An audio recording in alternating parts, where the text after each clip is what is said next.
All right, you guys. So, longevity. When I say that word, what do you think of? Many of you might be thinking of living a really long time. Maybe you want to live to 100, maybe you want to live to 120.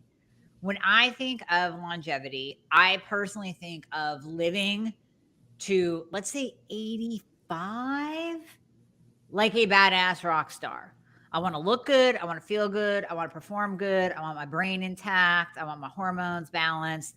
That's my personal idea of longevity. So I decided, because we talk about how to age like a rock star, not gracefully, age like a rock star on here all the time. So I wanted, right?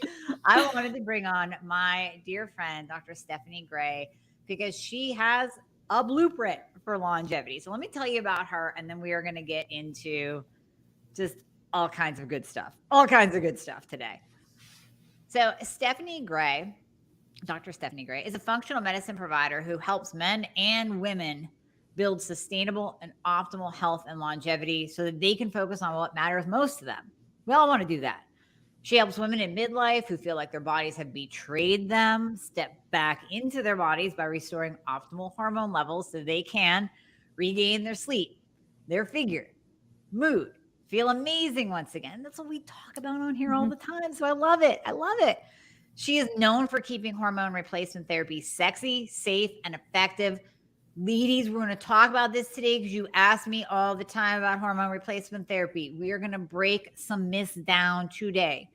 She's been working as a nurse practitioner since 2009. She completed her doctorate focusing on estrogen metabolism from the University of Iowa in 2012. Additionally, she has a master's in metabolic nutritional medicine from the University of South Florida's Medical School. Her expertise lies within integrative anti-aging and functional medicine, right up my alley. She's arguably one of the Midwest most credentialed female healthcare providers, combining many certifications and trainings. She completed an advanced fellowship in anti-aging, regenerative, and functional medicine in 2013.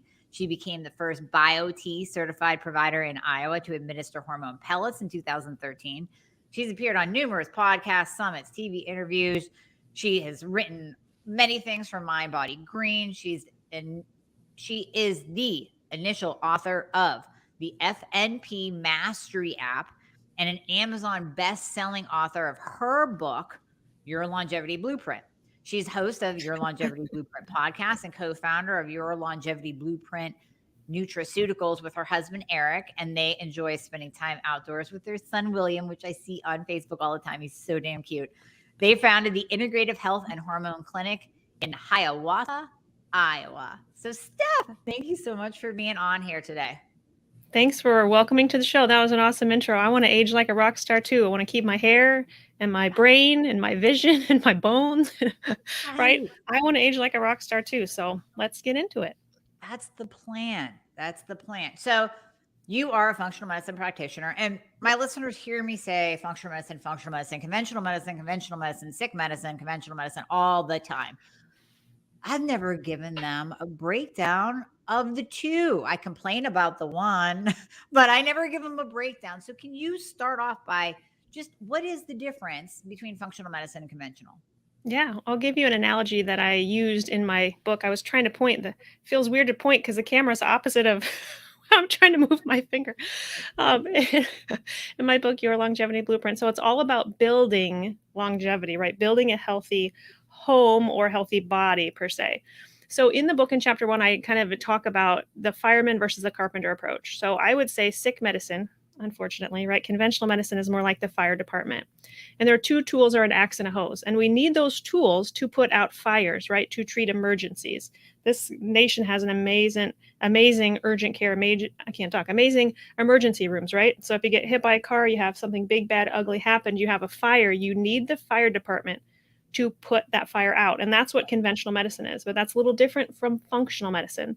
So with functional medicine, I describe my approach and your approach, more to care, as being more the contractor to help repair and rebuild the body. We want to figure out where that dysfunction lies, figure out why the illness is occurring, and get to the root cause of the problem. A lot of patients, when they're discharged from the hospital after having a heart attack, they're not always taught where the faulty circuitry was that caused that fire, right? They're not taught how to prevent future fires. And that's what we try to do with functional medicine: prevent the fires, but also rebuild the house after the fire has happened. Oh my goodness, I love analogies. So that's right up my alley. I love that. That really breaks it down and actually makes it easy to understand. So thank you for Good. clarifying that. All right. So we know the difference between functional and conventional. And we know, and I always say this too, and I'm sure Stephanie will agree, in conventional medicine, it's an insurance-based model so Mhm. that you really only have 5 to 7 minutes with each person.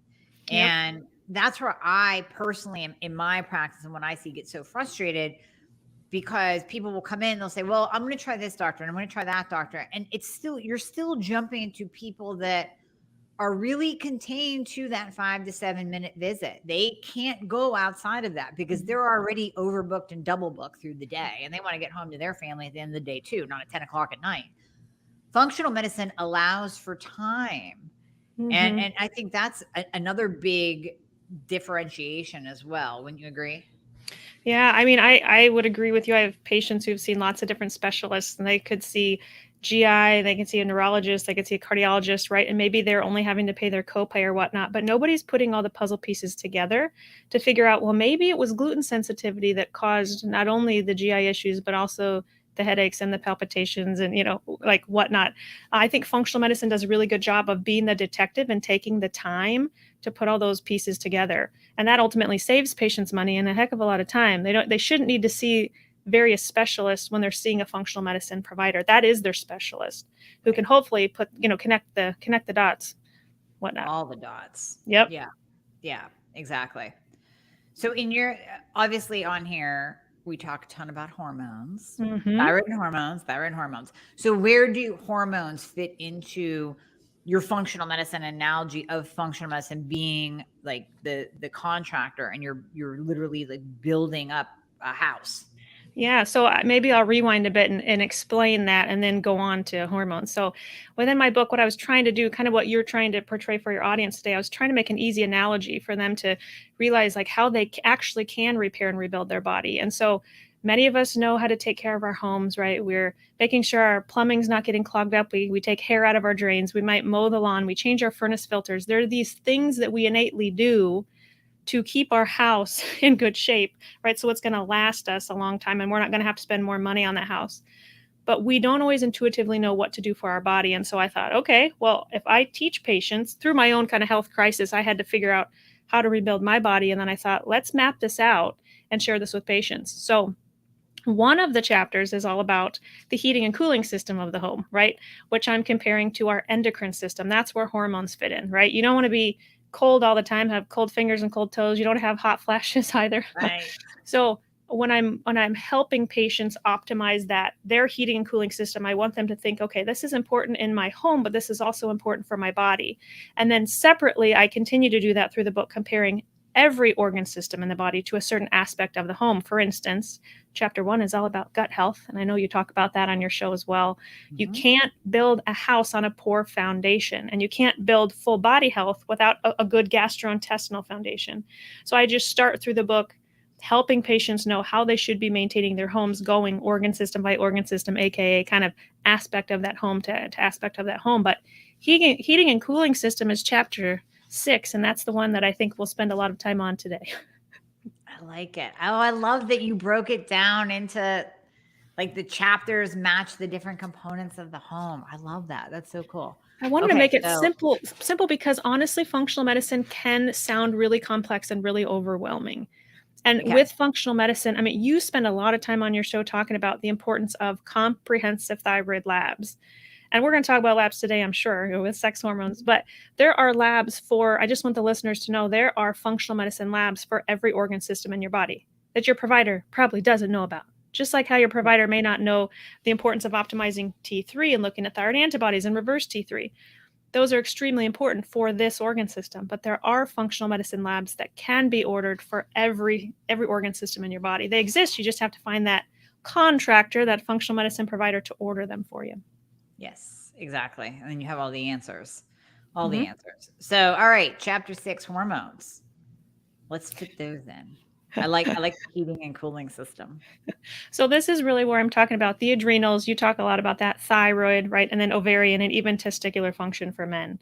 So we could talk about thyroid, or you cover that comprehensively on your podcast. So maybe we should dive into sex hormones. You tell me where you want me to go. Well, the reason why I want to do sex hormones is because, Yeah.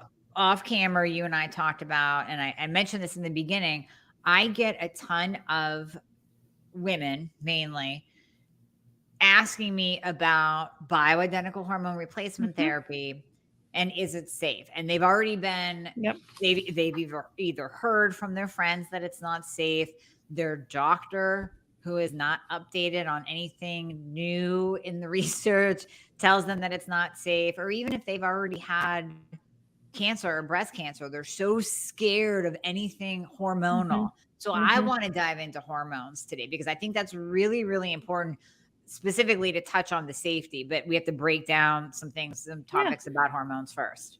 Well, let's go there. So that's huge in my practice also. Patients come here wanting to age well, and as you read in my bio, right, optimizing hormones is a huge part of aging well. But the first thing patients always ask me, they say, "Don't hormones always cause cancer?" And I'll tell you my kind of witty response to that is, if hormones cause cancer, we'd have a bunch of 20-year-olds walking around with cancer, right? Because those are the individuals, male and female, with highest levels of hormones. So if it was that simple, which is not, if it was that simple, we'd have a bunch of teenagers, right? And those early college age individuals getting cancer. And then we'd have the 90-year-olds with really low levels of hormones not getting cancer. But the opposite is true. So hormones do not cause cancer. They're actually very protective. So I have to dispel that. But where patients usually are getting that from, right, when their provider is saying hormones cause cancer, that comes from the Women's Health Initiative study, which was done on like 17,000 women.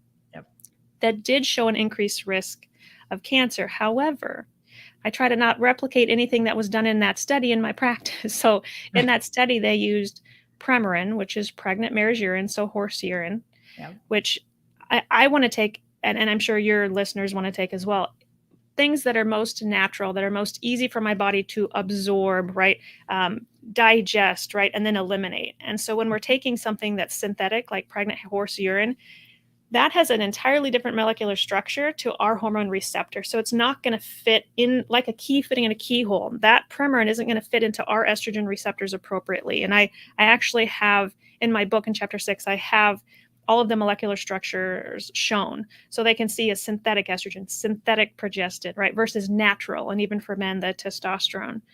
So again, what was done in that study, and you can cut me off if you need to here, I'll just keep going. No, keep going, because I love that. Yeah, no, go. So what was done in that study was that, one, non-natural synthetic hormones were used. They were horse urine, and they were given orally. When you take that hormone by mouth, it has to go through the gut, right? Everything we take by mouth has to go through your gut and then your liver. And I think this is what I learned through my doctorate also, is that a lot of the problems with cancer risk boil down to how the hormones are metabolized. From a simplicity standpoint, how the liver handles those hormones. And some of us are set up like we didn't win the genetic lottery. So some of us are set up to not be able to handle estrogen, even natural estrogen as well. And that's where the benefit of testing comes in. And we can get into talking about urine hormone testing in a minute here. But ultimately, that study misguided a lot of treatment, because doctors after that study, they quit prescribing hormones that women needed for their bones and brain and heart, right? And instead, the number one most prescribed drug was Prozac, right? That's when antidepressants came out, because women needed help with their mood naturally, right? Because they were being deprived of very beneficial hormones. So from that study, unfortunately, a lot of fear was elicited with prescribing hormones. So then what I have to do with my patients is re-educate them that, don't worry, that's not the stuff I'm giving you. I don't want to give you the synthetic horse urine, but instead, natural alternatives exist that will bind like a key fitting in a keyhole, that will bind to your hormone receptor appropriately. There are other forms we can give, like even the pellets, which we could talk about today if you want, which are cleared by the kidneys. They don't go through the liver at all. So you have to find a practitioner who can identify what you need based on your symptoms and labs, and then find a safe way to give you hormone replacement therapy. And I guess the end all to that is that safe options exist. Right. Bioidentical safe option. So two things I want to touch on before I forget. So number one, I also heard that they did not screen the women that they used in Appropriately. Yep. so there were people with pre-existing conditions. There were women with heart disease and already pre-existing cancers and type that 2 was, they diabetes. They didn't screen studied the them. age risk, that the age category, I don't know the exact, I don't remember, I haven't looked at this in a long time, but they essentially studied the age group of women that is getting those cancers anyways. So there were a lot of flaws essentially with that study. Tons of flaws. It was one of the most expensive studies ever done, but there were tons of flaws with it. But it did show that hormones improve bone density. Right. It did show a couple beneficial things, but we won't go there. Well, and imagine if we take the results from the fake synthetic hormones. So number two, my second question was, could you go over for listeners, what are all of the fake hormones? Because there might still be some on, and anybody on birth control that falls under synthetic. So can we touch on what are those synthetic ones? You mentioned Prempro. So rather than mention all of the names, because there are a ton, if your hormone, right, you can look at your prescription, right, when you get home from work or whatever, right, if it doesn't say estradiol or estriol or progesterone, it is synthetic, right? Okay. So if your birth control says medroxyprogesterone acetate or MDPA, right, that's not progesterone. All of these molecules have been tweaked in a lab, chemically altered, so they can be patented and sold at a pharmacy. So unless your hormone says estradiol, that's it, or progesterone, right, or estriol, which is another estrogen we use, then it's just not natural. So that's probably the easier answer to that. Well, and one thing you just said too is interesting. I'm seeing a lot of warnings, and I did write everyone, my senator, my congressman, my representative. I wrote the White House as well on the FDA wanting to pull and basically ban compounded hormones. And you just scary, nailed it, scary, yeah. It's scary, but why? Because they can't patent something that is bioidentical existing in your body already. It has to be tweaked in a lab. It has to be man-made. Yep, exactly. Yep. That's how they make money. So follow the money trail. So yeah, so that's a good point as well. Okay. Thank you for that, because I actually, that's so simple to look at and see if it's estradiol or progesterone. If it doesn't say that, then it's not. And the same is true for men too. So if a woman's listening, her husband's on testosterone, right? If it says depo, like testosterone, or if it doesn't say testosterone, it's not testosterone. Okay. That's important too. Yeah, that's very important. All right. So where do I want to go next? Let's talk about, I talk a ton about knowing the symptoms of hormone imbalances. So let's talk about testing, because I think that's the next. I do talk about testing, but I want to hear your version as well, because I get this question asked a lot. Yeah. Now I might disagree with you, and we'll have a really nice like back and forth conversation. So tell me how you like testing hormones. Yeah. And I will say this, like, I recognize, and patients should recognize also, that there's not a one size fits all approach, right? So one patient really may need saliva testing, another blood, another urine. And so you may find a provider that recommends such and such testing, and that may be a good fit for you. You may have to find a different provider that offers different testing. I personalize the short answer to your question is I very much personalize testing based on what I'm trying to achieve with that patient. Okay. So there are saliva, blood, and urine tests that are available, and I'll kind of break those down, and you can interrupt or whatnot. So saliva testing can be very beneficial for cortisol. So when I'm looking at the adrenals, which many times when patients come to see me, you kind of already know, like, if their cortisol is high or low, but sometimes we don't know. And I've been there. And I was telling you before the interview today, like, I had a stressful last week with my husband having surgery, and, my cortisol has been like high. Really high. Yeah. But what can happen, after cortisol has been high for a long time, right? I can have a day or two like this, but if you have sustained weeks and months and seasons of your life like this, your cortisol is eventually going to crash. And so I really like saliva testing specifically for cortisol, where patients spit into a tube 3, 4, 5 times a day, and we see if their levels are high or low. This is great for patients who can't sleep. We can identify if the cortisol is too high at night. or in the morning. If it's too low, that might be why they can't quite get kicking. Yeah. This assesses the adrenals, right? So I like to think of your adrenals, or I don't know which one you say is your A and your B team, thyroid and adrenals, but I don't know which order you go. But what I'm getting at is adrenals are really important for thyroid function. So it is important to assess them with cortisol, with saliva to look at cortisol.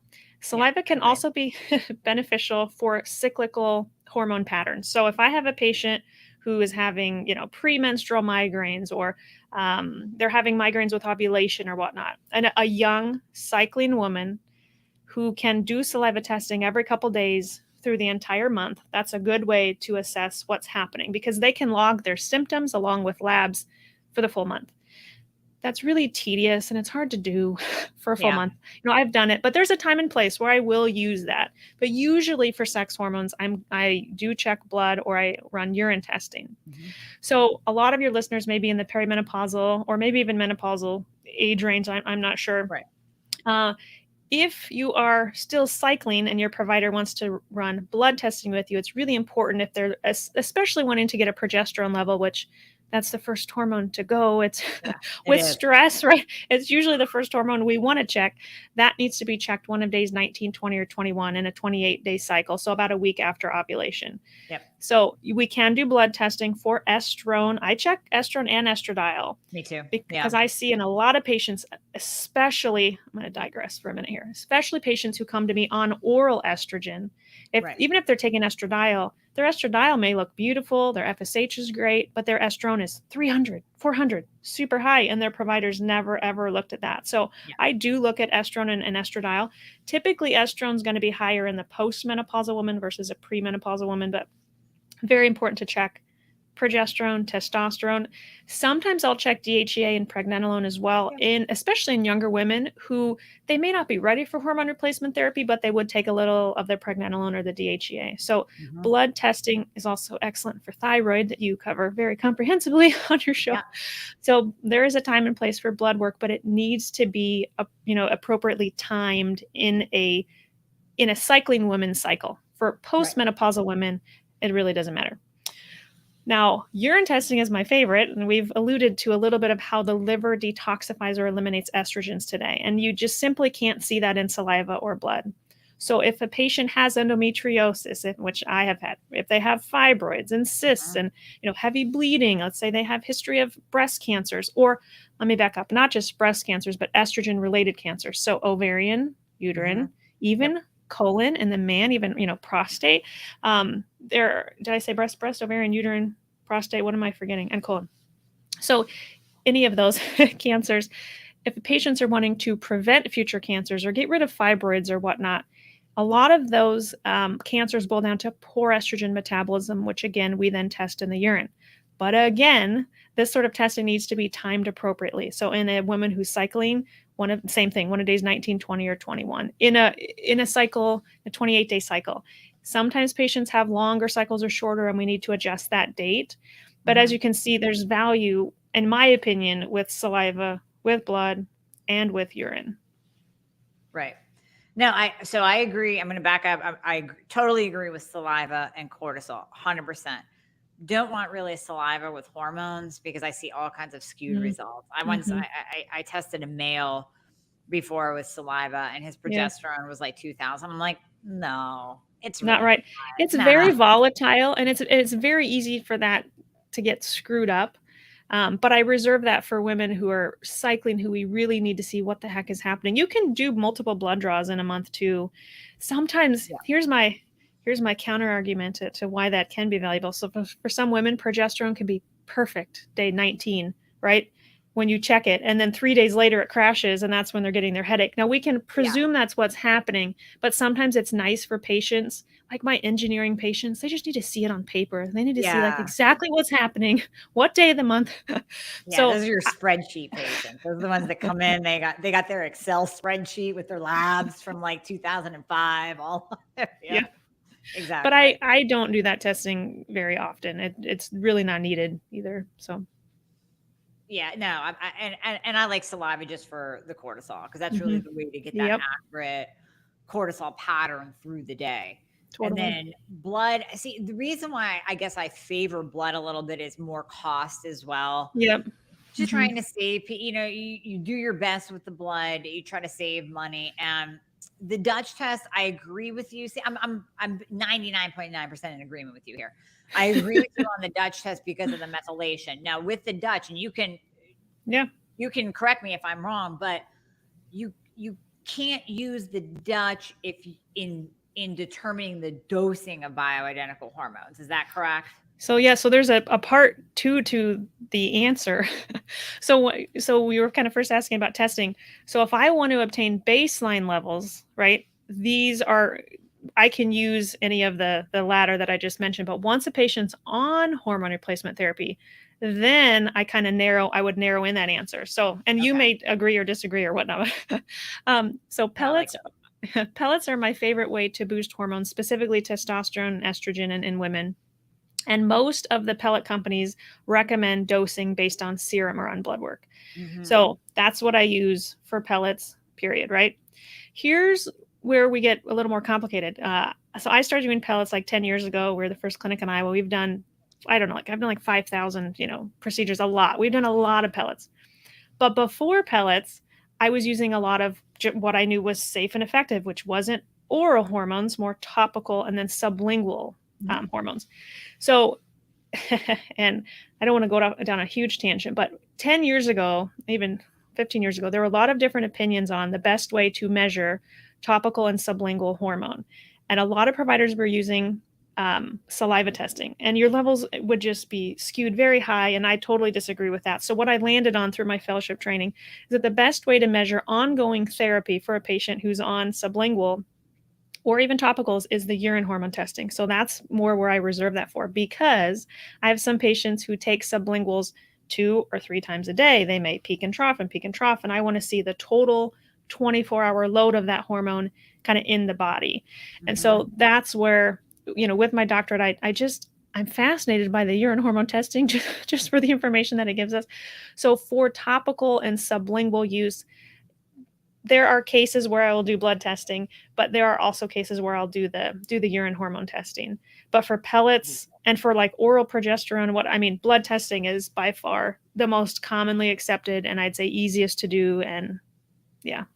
Right. Okay. No, I'm glad that we talked about that, because there's so many. I'll have women come in with their Dutch test, and that's great. But then sometimes I even want, if they already have it, like they've already spent the money, they already have it, then let's do blood too and compare the two. Compare, yep. How I've done a lot of that through the years. Yeah. Yeah. I love that too. So as we're talking about hormones and the aging process, and like you said earlier, hormones help us with longevity, because without hormones, basically we kind of shrivel up and die. It's just a slow death. So literally, to put it bluntly, that's what happens. So can you get into why are hormones important to the aging process? Why can't we go without them? Because I'm sure you see it too. I see women, oh my gosh, they had a hysterectomy 20 years ago and they've had literally no hormones for 20 years. Like they're all in the tank. They're all in the tank. And I don't even know how they're living. I know. I think they must feel like crap. And many of those women probably have been put on antidepressants or sleeping pills or whatnot, and then they have bone density issues. And BioTE they're just one of the hormone pellet companies that exists, but they have an awesome, I haven't looked at this in a while, but story they use at their training about 2 sisters, both of which went through, menopause, or you could even say early menopause. One went down the hormone route and all they needed to take was hormones, and the other went down conventional medical route, and she was placed on antidepressants and sleeping pills, and then she gained weight, so then she was put on medication for diabetes.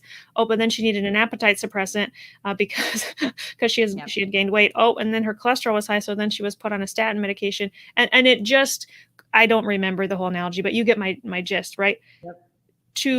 For her to continue to age and like feel okay, she probably ended up with a handful, or if not 2 handfuls of medications, versus many times we can prevent need for all of those by simply optimizing hormones. And so I'll get to why. So 1, starting with young women, hormones help mood, helps PMS, helps our just helps us mentally stay sane. Or I'll say in my book, I share a little bit of my story where I ended up in the emergency room with tachycardia, very fast heart rate, was super stressed out. And I also had infertility at the same time, had endometriosis, heavy bleeding, whatnot. A lot of this was due to low progesterone. And once I started taking progesterone, and this was in my 20s, the sense of calm came over me. I could suddenly get through my day. I could sleep, right? And I had already been prescribing this to lots of patients, but then I experienced it for myself, and I was like, "Holy cow! Like, this is a wonder hormone right here." But that's just one hormone. I mean, all hormones help with mood, and a lot of patients just feel more comfortable in their body. And when they feel better about themselves, they can exercise, they can take care of their family, they can make wise choices, right? So our sanity, right? Yeah. Hormones are important for that. But you kind of mentioned as we age, everything dries up. Everything, even our eyes, everything dries up. So estrogen is very important for the elasticity of the skin, for us to, again, have great, collagen, to feel good and look good. Great for vaginal dryness, good for hot flushes and night sweats, right? You have to sleep to age well. And if you're not sleeping because you're having hot flashes and night sweats, whatnot, you may need some estrogen in your life. Yeah. But estrogen and testosterone, I'm kind of going hormone by hormone, but I'll lump them all together for a moment. When we think of longevity, people die from heart attacks, right? They can die from falls with osteoporosis, and they can die. Cancer's up there also. But at the end of the day, we all want to keep our faculties and our memory, right? Because like you're saying, you'd rather just age like a rock star and live to your 85 versus be in a nursing home when you're 100. Right. All of the hormones help with memory, cognition, right? Preventing dementia and Alzheimer's. And that's my number one goal. I don't know about you, but that's most important. Yeah. So we could just, drop the mic and end the show here. The hormones help with memory, but they also help with preventing cardiovascular disease. So I think the statistics are 1 in 3 women premenopausal has a heart attack, and then 1 in 7 premenopausal, and then postmenopausal 1 in 3 is going to die of cardiovascular disease. So hormones help, back to the elasticity that I was mentioning. That also means that applies to your vessels, right? Helps your vessels not be stiff, prevents heart attack, heart disease, whatnot. So we need estrogen and testosterone for our hearts. Your heart is a muscle. Testosterone helps your muscles. And hormones greatly help bone density. And that may sound silly or like it doesn't matter for aging, but it actually does. I have so many women who come into my practice and all they want to do is improve their bone density. Like that's their number one goal. They don't want to take injections or medications. They've seen their mothers take medications and kind of wither away, and they want to improve bone density. And I can confidently say that hormone pellets are the best intervention I've ever seen for improving bone density. I've seen patients go from osteoporosis to osteopenia over years, osteopenia, and then they improve to normal bone density. And that is amazing. There's no other medication out there that can build bones. A lot of the medications goals are just to hold the bone density steady, to not see a deterioration from year to year. But hormones can actually help with building bone. So I just mentioned a few things: keeping our memory, helping our mood, reducing cardiovascular risk, and building bone. And so those are all very important for aging. So important. And let's back up with each one. So progesterone, I see low progesterone, like you said, even in women in their 20s, they're coming in looking like they're postmenopausal. Mm-hmm. And the classic presentation that I see is the woman who is on edge, agitated, and usually it's another family member or friend going, "What is wrong with you? Why are you so bitchy all of a sudden?" And that's low progesterone. And they're not sleeping. Could have PMS, could have heavy bleeding, could have premenstrual headaches. But yes. Yeah. Classic. That is, and water retention. Classic low progesterone. And then, like you said, the low estrogen, that's going to be, oh my gosh, sex is painful all of a sudden. I'm not lubricated whatsoever. My skin is dry. I'm aging. I'll hear this a lot. I'm aging quickly. And I love, by the way, Stephanie has on her podcast, Your Longevity Blueprint, she has a kick-ass episode about like skin and fillers and aging. And that's my jam. Peptides and peptides. I love peptides. So yeah, that's my jam. So, but with estrogen, when you lose estrogen, you will lose the Mhm. collagen and elastin in your skin. And like you said, also, going one step further, vessels and Mhm. just everything, bone protection. You don't need a Fosamax Sally Field drug for bone protection. You don't need more calcium. You need estrogen. And then testosterone, Stephanie, I say on here all the time, is our get shit done Mhm. hormone. Like without testosterone, you're not getting any shit done whatsoever. You have no motivation. Yep. You're not building muscle. You're going to lose muscle. You're not going to have a libido. So your dry vagina isn't even going to matter because you don't even want to have sex. Right. So Yeah. all of those hormones literally give you life. It's like Yep. spring again when you have hormones. I say mood, motivation, drive, libido, muscle mass, all that. And then when you have proper hormone balance and you're exercising, you should be able to maintain a great weight also, right? Testosterone, because it's helping with muscle mass, it should help you burn fat and keep you at that better weight. So, yeah, if we haven't sold the listeners on hormones, I don't know how to. I know, right? So you mentioned weight. What happens when a woman that classic postmenopausal midsection happens? What hormone is related to that? I've heard a lot of different answers to this question. So, the quickest answer most providers say, "Oh, that's cortisol," because cortisol leads to weight around the middle. But I don't think that's the full answer because I have a lot of patients who come in and they're like, "I've gained weight, but they literally feel like I'm not financially stressed. I have a great, relationship. I don't feel like I'm stressed. I don't think it's, I Right. don't think it's a cortisol."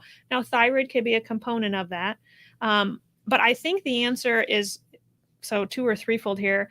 I interviewed a lot of gynecologists on my podcast, and I also interviewed you, which excellent interview there on thyroid. So thank you for coming on.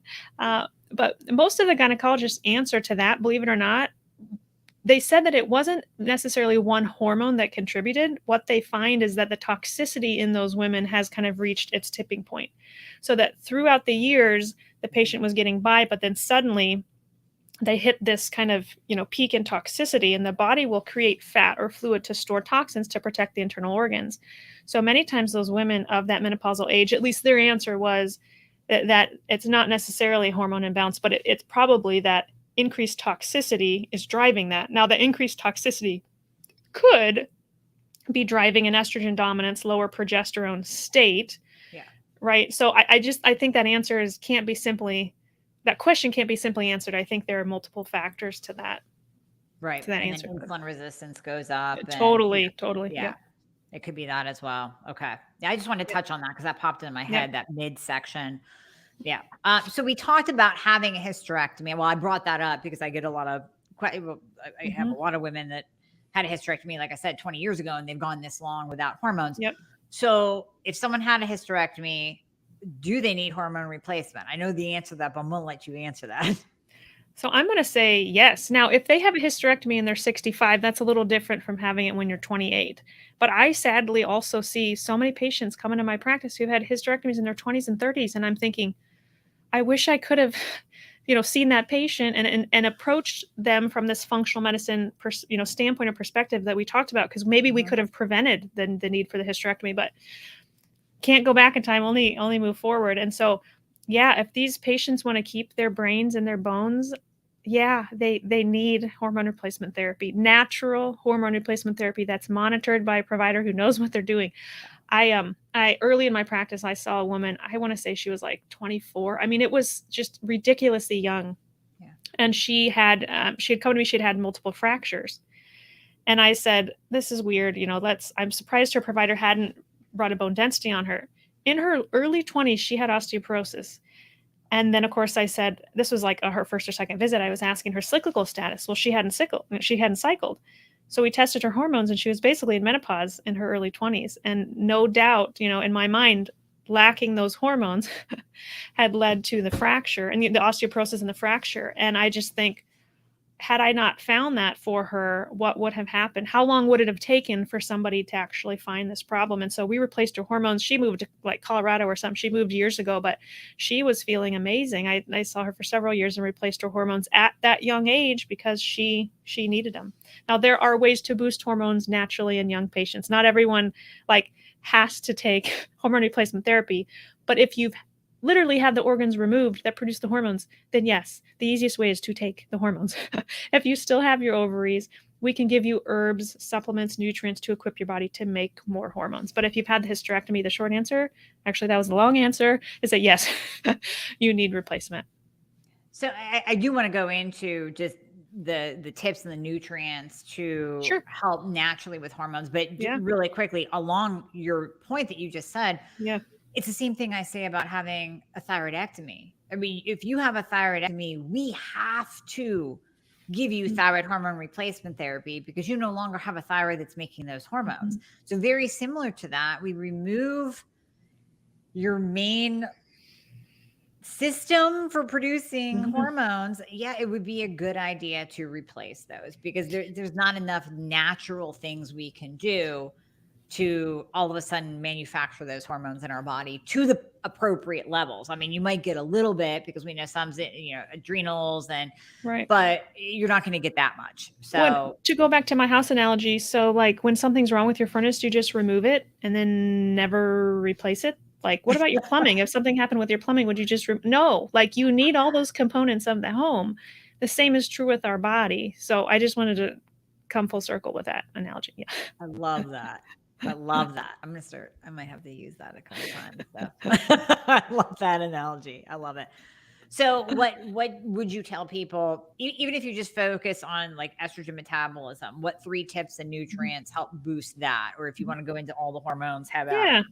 Well, and not everybody needs all of these, but I think the short answer to that is I keep saying short answer. I don't know why it's just coming out of my mouth today, but patients should have their hormones tested. They should have urine hormone testing done because then we can see if they have room for improvement in one of 3 departments. But those 3 departments then boil down to taking kind of these 3 supplements. I think you're asking for the quick, like, what can patients take to improve estrogen metabolism? Yeah. So whether you have a lot of those symptoms I mentioned earlier, like heavy bleeding and PMS, or have, risk for estrogen related cancers, or you're on hormone replacement therapy, it's important to know how your liver is metabolizing, eliminating, detoxifying estrogen. So 3 things that can help that. First is cruciferous vegetables. These are the vegetables that if you literally cut, there's a crux or a cross right on the stem. So broccoli, cauliflower, kohlrabi, bok choy, kale, not spinach, but those cruciferous vegetables, those help boost a good protective pathway and lower a carcinogenic, non-protective pathway. So cruciferous vegetables, there is a supplement that's kind of like taking 6 pounds of those vegetables a day. It's called DIM. I can never pronounce it. It's like diindolyl methane or something like that. Yeah. So we just call it DIM. That's like eating those vegetables without the gas. Even men need this, right? So DIM is very important. At least eat those cruciferous vegetables. And I'm not talking once a month. Like, get ahead of broccoli, eat it in 2 days, go get cabbage, eat it in the next couple of days, then get cauliflower. Like every week, go through multiple cruciferous vegetables. Secondly, methylated B vitamins. So you alluded to methylation. So the DIM more helps phase 1 estrogen detoxification. Methylation is more phase 2 estrogen detox pathway. So methylated B vitamins, methylated B12, B9, even B6. So taking a B complex can help also with estrogen metabolism, specifically methylation. And then there's a really dangerous pathway or marker we can find on urine hormone testing. It's the most dangerous. And this is the one that can lead to DNA damage and ultimately breast cancer. And that can be improved by taking antioxidants. So the literature has shown resveratrol and acetylcysteine, glutathione, which is what an acetylcysteine boosts, can really help that pathway. And honestly, I think everyone should be taking antioxidants anyways, right? That can help neutralize oxidative stress. We're exposed to radiation just with our interview today. The microphone, my mouse, my computer, my cell phone's over there, right? We need antioxidants anyways. So take homes are cruciferous vegetables, methylated B vitamins, and antioxidants. And for the thyroid people out there, just very well cook your cruciferous vegetables. That's all. Yep. Because I get that question. Well, I thought I had to avoid them. It's like, no, you don't eat a bunch of them raw. Right.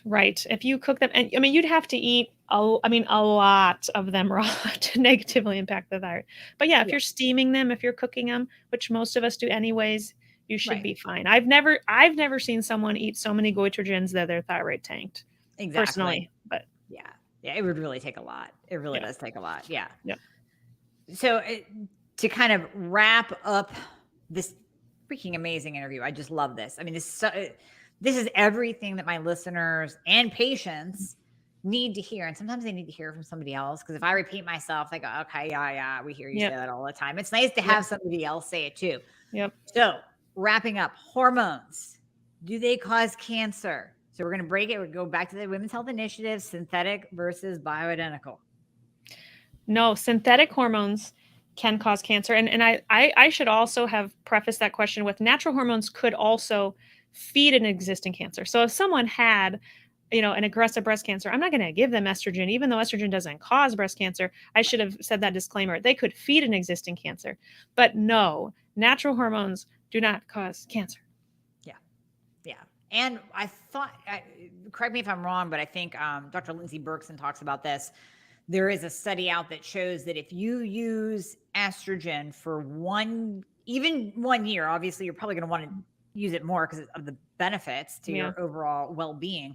But if you use it for just 1 year postmenopausally, and it might have to be maybe in the first 5 to 10 years, I'm not sure, but it's your risk. Yeah. Mm-hmm. You know what I'm talking about? Yeah. You want to, and ideally, immediately, a woman would take those hormones. Yep. Yeah. And that's actually reducing your risk of cancer. So, Yep. Yeah. And then, like you said, with the Alzheimer's, dementia, I mean, that's hard in my family. So I need to do everything starting yesterday to prevent that in the future. And it's okay to take them long term as long as you're monitored. I have a lot of patients who say, well, I'm 60, you're starting me on these hormones. What am I going to do when I'm 90? And I say, well, I have 90-year-old patients who are still taking their hormones and they're still kicking. So, they fully believe the hormones have gotten them to that point and they have no plans to change course.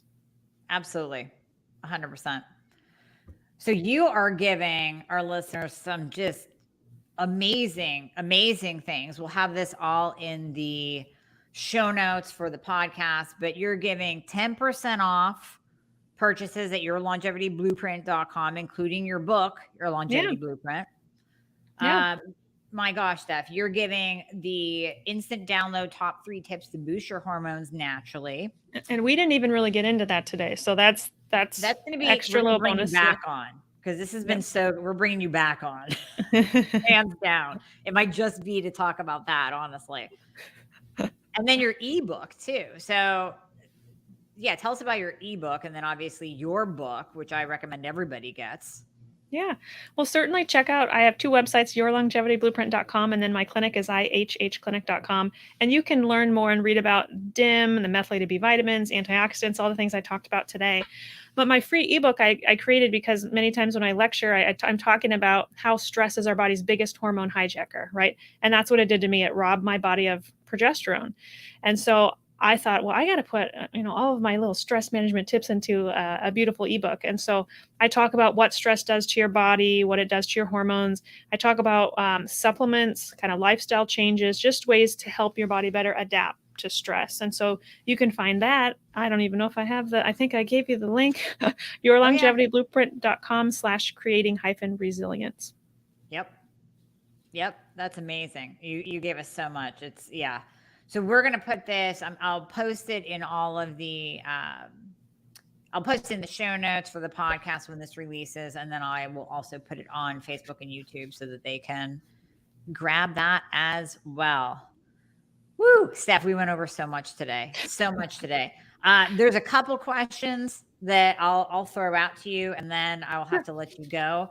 But this one is really good because Anita is saying she's 12 years post hysterectomy with little to no hormones. Never too late. It's never too late.